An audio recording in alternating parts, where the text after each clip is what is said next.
¿Es el voto obligatorio la solución a una crisis de la democracia y los partidos? En América Latina existen tres modalidades de voto obligatorio. En Costa Rica, un 40% no votó en las elecciones de 2022, siendo el voto obligatorio. Saludos amigas, amigos, ustedes sintonizan Acento TV y este es su espacio a partir de ahora y ustedes saben que hoy está aquí ¿quién? Bernardo Matías, el hombre de los viernes. Bienvenido una vez más. Muchísimas gracias, saludo a nuestros amigos y amigas televidentes. Hoy, este viernes, es un día muy especial para mí y mi familia. Josué David se gradúa de bachillerato, como decimos. Oh, qué bien, qué Sí, bien, qué bien. mi hijo menor, de 18 años de edad, él y 16 jóvenes se gradúan. Vamos a felicitarlos a todos. Claro. Y a todas, y de manera especial a Ya, Josué. ya él tiene visto que va a estudiar en la universidad. Sí, ya fue aceptado en la madre y maestra ya. Qué bueno. Va a estudiar psicología. Ah, qué bien, qué bien. Sí, ya él hizo Nos todas las... hacen falta profesionales de la conducta y la Cada día más va a ser más necesario. Es Sí. una profesión del presente y del futuro. Sí. Lo de toda y hacen mucho bien. Sí, sí. Hacen mucho bien.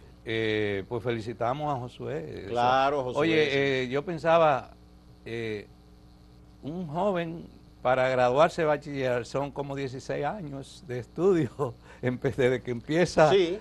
el párvulo. Los 12 formales más todo lo preescolar. Y el párvulo de que empieza, esa es una historia larga, realmente. Muy, muy larga. Que uno en la cotidianidad no la ve, pero ya cuando tú haces oye, son 16, 17 años. Se ha estado debatiendo entre especialistas en educación de si debe replantearse todo eso y que los pasos desde el primero hasta el bachillerato no sea tan extenso en el tiempo.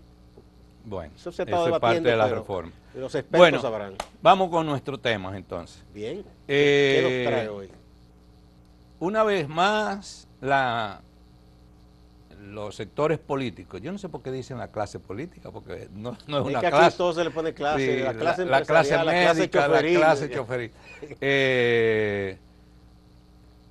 Nadan como el salmón.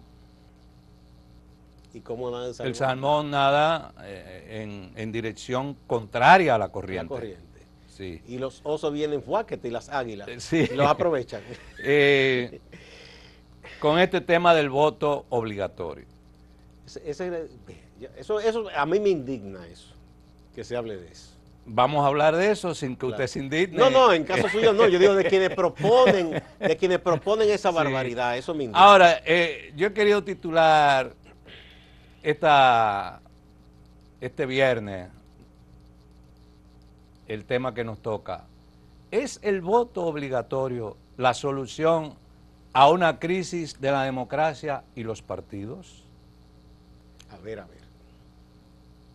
Es decir, con eso queda resuelto el problema de la crisis de la democracia y de los partidos de la República Dominicana, poniendo el voto obligatorio. Vamos a ver un poquito de historia. Muy bien. Y de algunos datos, algunas informaciones,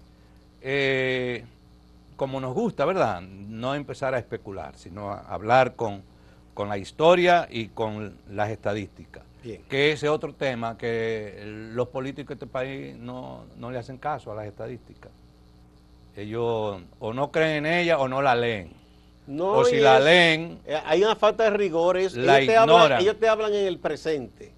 Pudieron haber hecho una cosa ayer y ya lo olvidan y ellos te plantean otra. No, pero impresionante. Para mí es la ausencia de una inteligencia política estratégica. La inteligencia política dominicana existe, pero es pragmática, es del presente. Mañosa. Muy, sí. Pero ha sido muy funcional y le ha dado resultados. Para sus propósitos. El primer estado en implementar en su legislación actual el voto obligatorio fue Bélgica. Es decir, empezó en Europa. Y viene usando el voto obligatorio desde el año 1892. Es decir, más de 100 años, siglo XIX. Y el voto obligatorio en Bélgica tiene establecido sanciones económicas de 30 a 50 euros. Pero si es recurrente el ciudadano o la ciudadana en no votar, no puede aplicar para cargos públicos. Bueno, Algunos legisladores ahí están tiene tomando, lógica, porque si la persona no le interesa, ¿para qué quiere ir a que lo pero elija? esa es la propuesta, no sé si de Wessing Chávez o uno de los que están en la comisión que está discutiendo el proyecto, porque ya hay una comisión en el Congreso. Ah, no, las cosas que a ellos les Sí, gustan son ágiles para conocerlas. de que ni le den pasaporte, ni cédula, ni pueda trabajar en la administración pública. Eso Es es compulsivo. dictatorial. Y yo no sé cuán constitucional es eso en República Dominicana. Ahora, ¿cómo surge en Bélgica? ¿Cuál es el contexto? Los democristianos, frente al auge del socialismo, de los partidos socialistas, y a la capacidad de movilización de masa en esa Estamos hablando al final del siglo XIX. siglo XIX, el socialismo estaba Había en una gran auge en Europa. efervescencia en Europa en ese momento. Los democristianos estaban viendo que su electorado se estaba quedando en la casa y no iba a votar. Entonces, introducen el voto obligatorio en Bélgica para forzar a sus votantes a ir a votar para enfrentar las corrientes socialistas en esa época. Sin embargo, con más de 100 años de rigor, en Bélgica hay un proyecto de ley donde se está discutiendo la eliminación del voto obligatorio. Quitarle la penalidad a quien lo vota. No, quitar el voto obligatorio. Totalmente. Y después se inspiró a Argentina en el 1914, siguió a Australia en el 1924, y a nivel mundial un 13% de los países de las Naciones Unidas, 27 países de 192, 193, depende cómo se quiera ver ese número políticamente. 27 países tienen el voto obligatorio. ¿Y son democracias todas esas? No. Ah, porque Sí, muchas aquí son, teóricamente son, no era obligatorio, pero ya sabemos que te obligaban y si no votabas tenías problemas aquí antes. Y la mayoría de esos votos, de esas iniciativas de voto obligatorio, en su mayoría surgen en momentos de crisis o de dictaduras o de regímenes de fuerzas. En Corea, pero se han ido en Corea del quedando. Norte vota 120%. Porque nadie puede negar. No, en Corea sí, el 99% vota en Corea. En América Latina hay 8 países que tienen el voto obligatorio. Argentina, Brasil, Costa Rica, Ecuador, Paraguay, Perú y Uruguay. Algunos incluyen a México e Infobae incluso incluye a República Dominicana. Después vamos a hablar de eso más adelante. ¿Por qué la incluyen a República Dominicana? Porque la Constitución aparentemente parece ser ambigua frente a ese tema, pero a la vez es precisa. Es muy extraño cómo se legisló, cómo legislaron los constitucionalistas cuando establecieron el tema del voto como derecho y como deber en República Dominicana. México aparece a veces dentro de los países con el voto obligatorio, pero es una especie de voto obligatorio simbólico y de carácter consuetudinario, de tradición, pero no está normatizado. Estos 8 países son países que tienen normativa, tanto en su constitución como en sus leyes. Y algunos países que ya eliminaron el voto obligatorio están Chipre, Países Bajos, Holanda y Chile. Nosotros en programas anteriores habíamos hablado... El caso de Chile. No, pero después cuando yo estuve investigando para este programa, leyendo, navegando, en Chile lo eliminaron en el 2012, el voto obligatorio. Sí, buena precisión, sí, porque Sí. todavía yo mismo pensaba que estaba vigente. Sí, todavía. yo siempre pensaba lo mismo, pero leyendo en el 2012 hubo una iniciativa legislativa donde se eliminó. En América Latina existen 3 modalidades de voto obligatorio. Uno, donde en sí no es obligatorio votar, no es compulsivo, pero se plantea como un deber. como una responsabilidad ciudadana. Que además de un derecho es un deber. Sí, pero no establece la obligatoriedad del voto de manera explícita. El voto obligatorio, pero que no acarrea sanciones. Esa es otra modalidad. Y está el voto obligatorio, donde hay sanciones por el incumplimiento de los votos. Ahora, algunos países como Colombia, España, Uruguay han compensado lo del voto obligatorio. España no tiene voto obligatorio, Uruguay sí, tampoco, creo que tampoco Colombia, pero tienen el voto en blanco. El voto en blanco es un ejercicio de participación crítica a nivel electoral, donde tú dices, ninguno me gustan, tú vas a votar y te dan una boleta en blanco y tú depositas esa boleta en blanco. O sea que se registra el voto en blanco. Se registra. E incluso en Argentina, en el 1963, ganó el voto blanco, en blanco. Y entonces, ¿cómo se resuelve eso en algunos países? Bueno, se va a una segunda vuelta y en esa segunda vuelta, si el voto en blanco vuelve y gana, entonces el candidato que tiene mayor cantidad de votos, ese es el ganador. Pero ganando el voto en blanco. Eso normalmente genera crisis de representatividad y de legitimidad cuando el voto en blanco se impone. ¿Tú recuerdas la novela de Saramago, Ensayo sobre la ceguera? de la ceguera? Sobre la ceguera. No, de la lucidez. De la lucidez, sí, que son dos. Que es precisamente una crisis política que se genera porque el voto en blanco ganó. Y los que estaban dirigiendo ven que hay como una conspiración contra el sistema y contra el régimen. Siempre. Comienzan a perseguir a todos los que votaron en blanco. Los conspiranoicos. Bueno, vamos a una primera pausa con tu anuencia, Bernardo, y volvemos.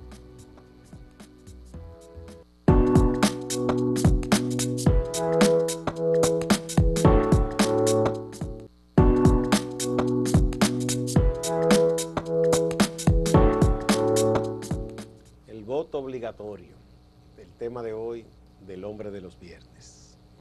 ¿Cuál ha sido el comportamiento de la abstención electoral donde el voto es obligatorio?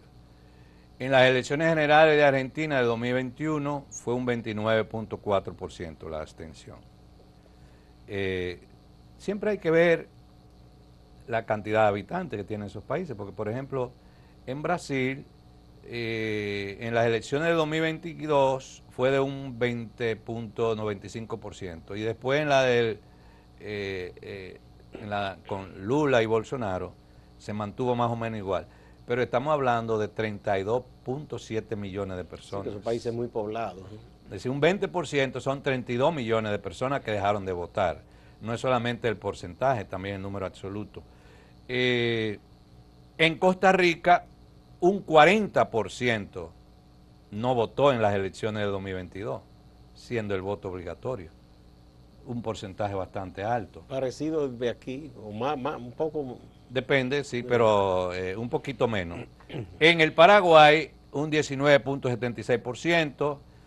En Ecuador, en Paraguay, un 33% dejó de votar en las elecciones de 2023, siendo el voto obligatorio. En Perú, un 30% dejó de votar en la primera vuelta y en la segunda la abstención fue de un 25%. Si te das cuenta, con el voto obligatorio la mayoría de los países oscilan entre, vamos digamos con un promedio entre un 20 y un 30% de abstención. Eso te indica de que hay una parte importante de la población en estos países que existiendo el voto obligatorio no participan en las elecciones. Y en algunos países la opción que le han dejado a sus ciudadanos es el voto en blanco, como una forma de participación de manera crítica en las elecciones.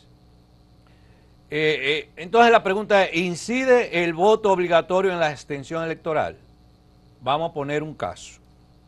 En Chile, en el 2013, fue el país en América Latina que menos ciudadanos ejercieron el voto, un 58%, cuando eso salió electa Michelle Bachelet. este fue un cambio real, objetivo, que se dio inmediatamente, se eliminó el voto obligatorio en el 2022. Hubo una caída significativa de la participación electoral. Lo que quiere decir que muchos chilenos iban a votar no porque tuvieran identidad con el sistema, sino porque estaban obligados. Estaban obligados. Entonces, una democracia es frágil y débil cuando el ciudadano participa, no porque tiene identidad con el sistema. No, porque no es un ejercicio consciente. No es un ejercicio ciudadano, sino es un ejercicio compulsivo.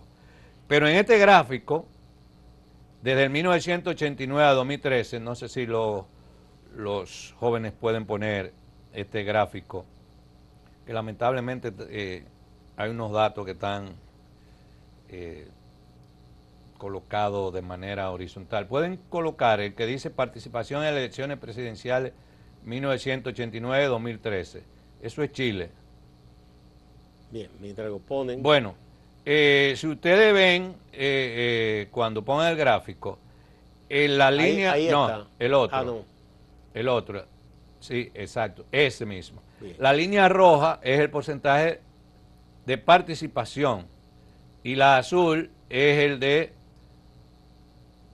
la línea roja es el porcentaje de participación en relación a la población en edad de votar y la otra es en el padrón, pero en ambos casos se observa una caída del voto obligatorio, de la participación electoral en el 2013, una caída significativa. Fue un precipicio. Pues sí, fue un precipicio que se dio. Este otro, el que sigue, nos da algunos datos interesantísimos de la participación electoral en algunos años. En Uruguay fue de un 90% en el 2019. En Bolivia un 88%. Pero en Argentina vemos que las elecciones se han mantenido la abstención en un 23% con el voto obligatorio. Y lo que decíamos en Brasil con un 20%. Y en México hay un voto obligatorio simbólico que en las últimas elecciones fue de un 40%, en la que pasaron ahora, con la elección de Claudia. Sí. Fue de 40% en México. El gráfico, entonces, la abstención electoral ha ido creciendo en las últimas décadas en gran parte del planeta. Pero ¿qué es lo que está alertando esto? Que estamos frente a una crisis de la democracia y los partidos.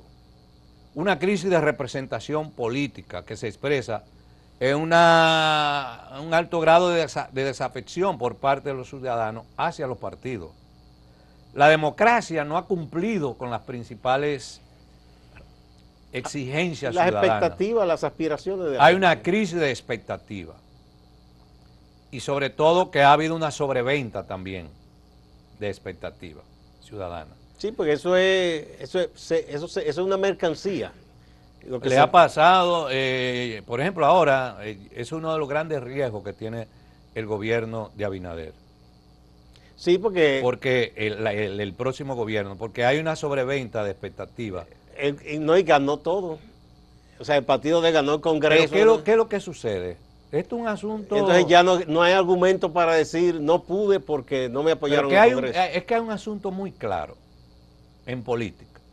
Yo no conozco gobiernos, estoy hablando en plural, de vocación conservadora o de centro derecha, con un Congreso altamente conservador que logre cambios fundamentales.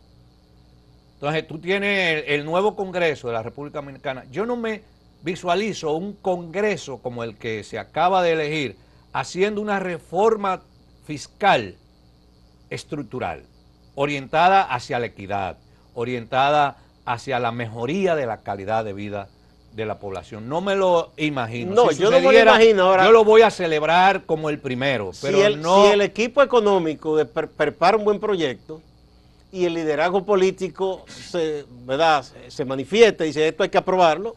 Con el equipo económico yo no tengo duda.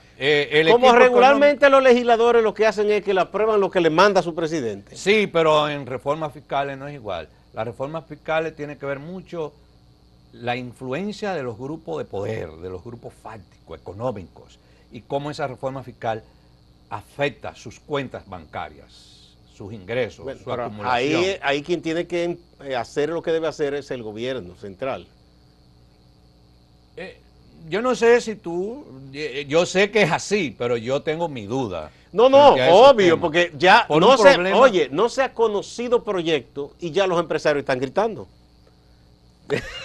sí. No se ha conocido y ya están gritando. Otro elemento ha sido esa pérdida de confianza en la democracia, en los partidos, son los grandes escándalos de corrupción, donde han estado involucrados presidentes en América Latina, en otra parte del mundo. Y en la juventud hay cada vez más un desinterés por la política. ¿Por qué?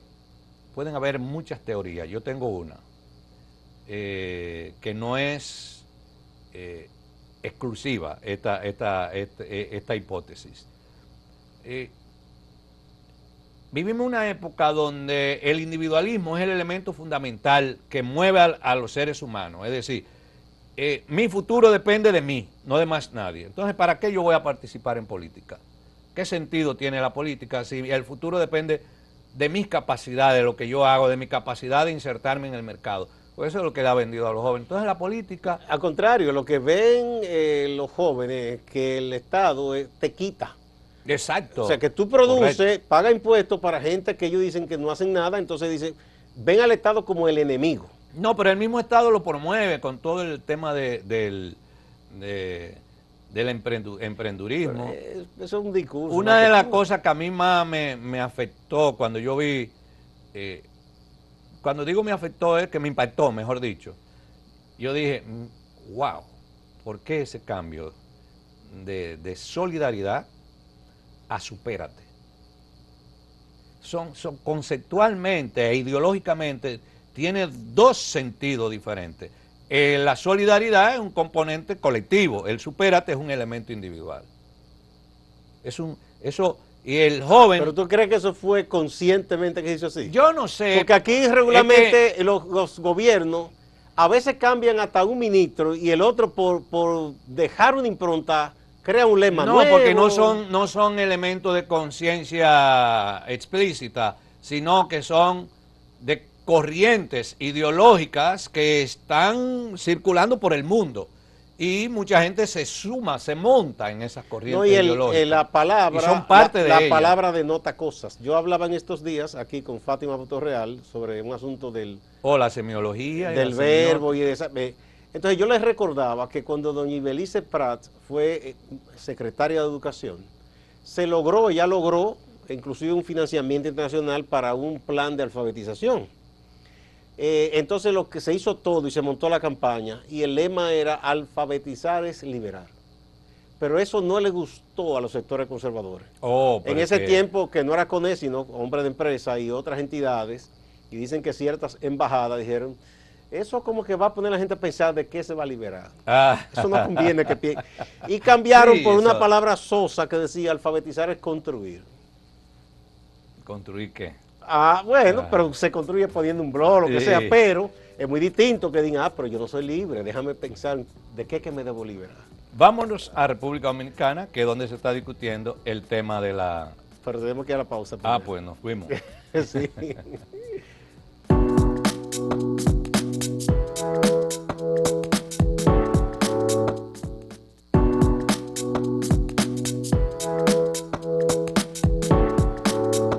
El hombre de los viernes. Vámonos para República Dominicana. El artículo 208 de la Constitución del 2015 establece lo siguiente: el ejercicio del sufragio es un derecho y un deber de ciudadanas y ciudadanos. El ejercicio dice, es un deber, es un derecho y un deber de los ciudadanos y ciudadanas, el ejercicio del sufragio para elegir a las autoridades de gobierno y para participar en referéndum. Pero oye lo que sigue. Realmente, para mí es un indicador o de que es un entretenimiento o es un ejercicio de ignorancia de los legisladores. Lo que sigue en la Constitución. El voto es porque quieren hacerlo a través de una ley. Pero ¿qué dice la Constitución? El voto es personal, libre, directo y secreto. Nadie puede ser obligado o coaccionado bajo ningún pretexto en el ejercicio de su derecho al sufragio ni a revelar su voto. Constitución Dominicana de 2015. Está muy explícito, ¿eh? Entonces, no se puede establecer el voto obligatorio Viola ese mandato constitucional. sin hacer una reforma constitucional. Clarísimo. Entonces, disuelvan esa comisión, señores legisladores, disuélvanla. Porque no tiene sentido lo que están gastando dinero, porque cada reunión de esa comisión es viático y están gastando tiempo. Y si lo aprueban, están haciendo un ejercicio de inconstitucionalidad, que se cae inmediatamente en el Tribunal Constitucional. La Constitución Dominicana concibe el voto como un deber y un derecho, pero la obligatoriedad no está recogida ni en ninguna ley ni en la Constitución. Y la Constitución prohíbe el voto obligatorio. Clarísimo. Ahora, ¿cómo se ha dado la participación y la abstención en República Dominicana desde 2004 hasta el 2020?